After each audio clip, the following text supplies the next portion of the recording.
was a time when some people were afraid of the internet because it was crowded by people who were pretending to be something or someone else than they really were.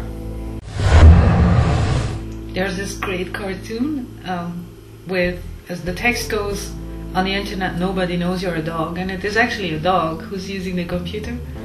And the whole discussion about what the internet was about identity, and that you would never know what the true identity of someone was when you would talk to someone using the internet. Now it's the other way around. I can see lots of people who are finding out who they really are by using all the social aspects of the internet. Through the internet, we're developing very real relationships.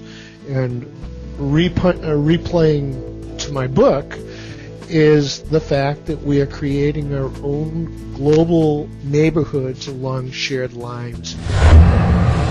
People who love hummingbirds all over the world may be seen as a bit eccentric in their own communities, but when they discover there's 100,000 people who take pictures of hummingbirds and record what flowers hummingbirds are attracted to from Australia to Japan, then you see how people can find communities that are extremely relevant to them, where they can meet people who share their same passions, whether they're very odd or very common passions. The advantage of the internet is that it is an enabler to form, again, a community of interest.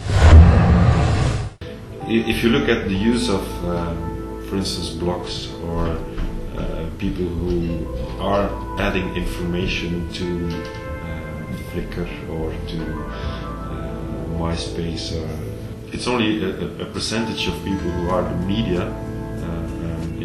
If you look at it in Belgium and the Benelux, it's about one in 5 internet users who are a medium or adding information on the internet. More than half of the internet users is a receiver or a potential receiver of the information.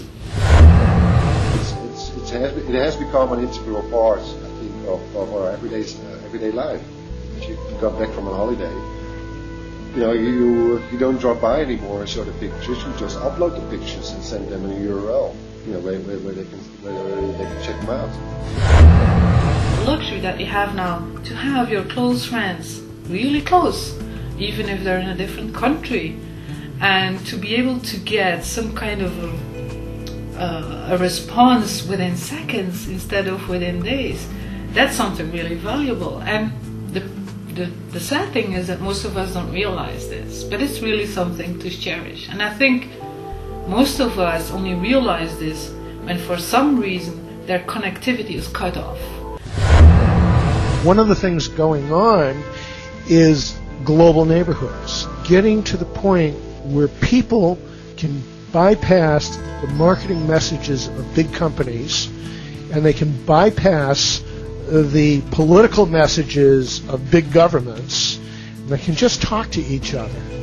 And the more people everywhere talk to each other, I'm a really big believer that we will share things together, we'll collaborate together, we'll do business together, and less will we have hostilities between each other. In the end, I think it's all about communicating.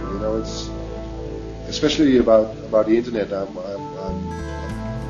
writing about the internet for like 15 years now almost. But actually, all the time there has been only one true killer content or killer application, and that is people communicating with each other. We are really at the beginning of a new era. I don't know what to call the era, but it transcends the way people have connected with people.